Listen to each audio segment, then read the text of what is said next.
This video is designed to serve as a generator installation guide.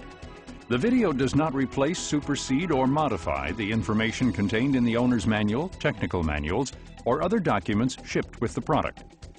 Generator installation presents a number of potential hazards, including the possibility of electric shock, fire, explosion, and exposure to hazardous chemicals and noxious fumes.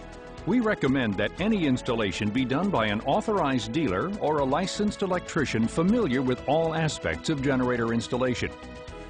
If you choose to do the installation yourself, your warranty will not be affected as long as you follow the proper procedures and comply with all pertinent codes and regulations.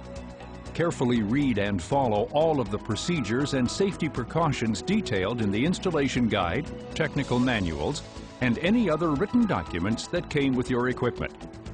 If you do not completely understand any portion of the installation manual, technical manual, or other factory-supplied documents, contact a factory-authorized dealer for assistance.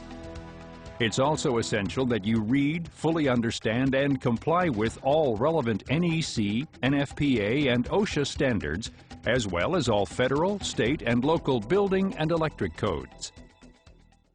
Installing one of our generators with the distributed load center transfer switch isn't difficult and should only take about 4 to 4.5 hours. Let's look at an installation from start to finish. The first thing you'll need to do is contact the local inspector or city hall to make sure you're aware of all federal, state, and local codes, rules, and regulations that could impact the installation. Make sure you have all required permits before starting the project. There are several factors that must be considered when selecting a location for the generator.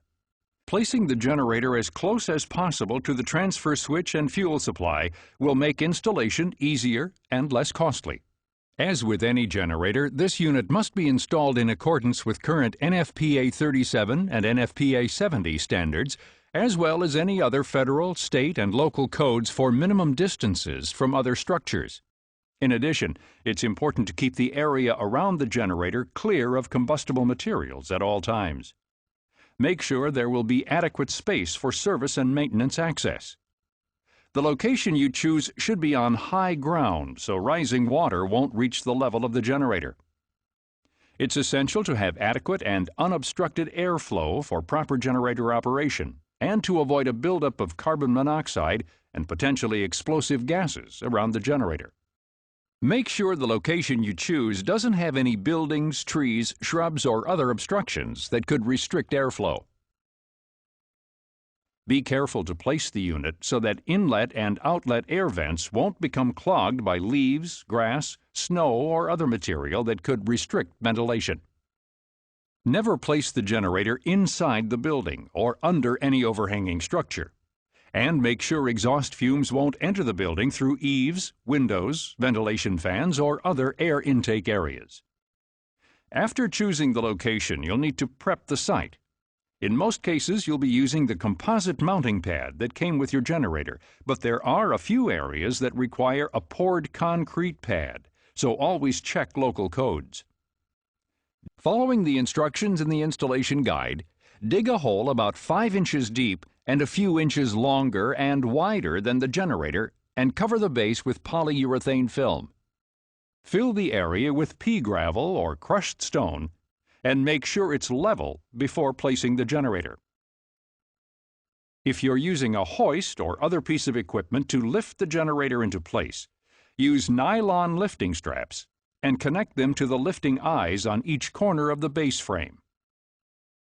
Before moving the generator, make sure the lifting equipment you'll be using has sufficient capacity to safely handle the weight of the generator.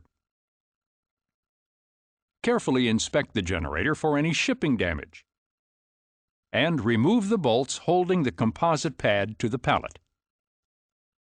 Carefully set the generator onto the prepared gravel surface, making sure the gravel bed extends a few inches beyond the composite pad all the way around. Check to make sure the generator is level within 1/2 inch all around, and adjust the gravel base if necessary.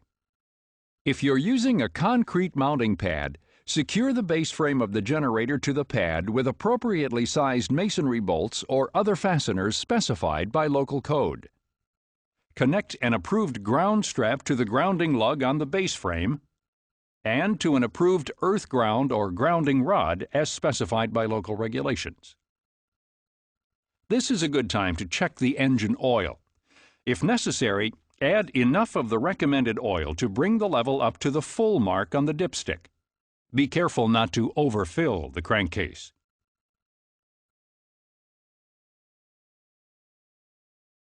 The generator you'll be installing was configured for natural gas operation at the factory. Switching over to LP Vapor is a simple operation. On models with the V-twin engine, you simply flip the fuel selection switch from natural gas to LP. The location of the switch and the exact procedure might vary slightly from model to model, so always check your owner's manual. The process is different on models with a single-cylinder engine. If the battery is already installed, disconnect both cables. Disconnect the 2 wires from the solenoid on top of the regulator and remove the fuel hose from the outlet port.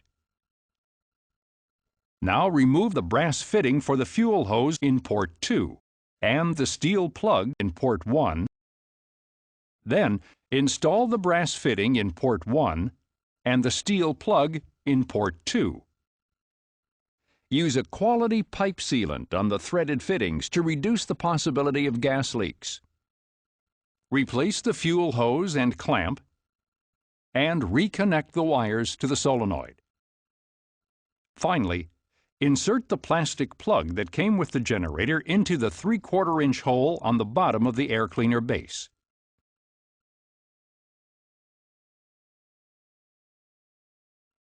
Both natural gas and LP vapor are highly volatile substances, so strict adherence to all safety procedures, codes, standards, and regulations is essential.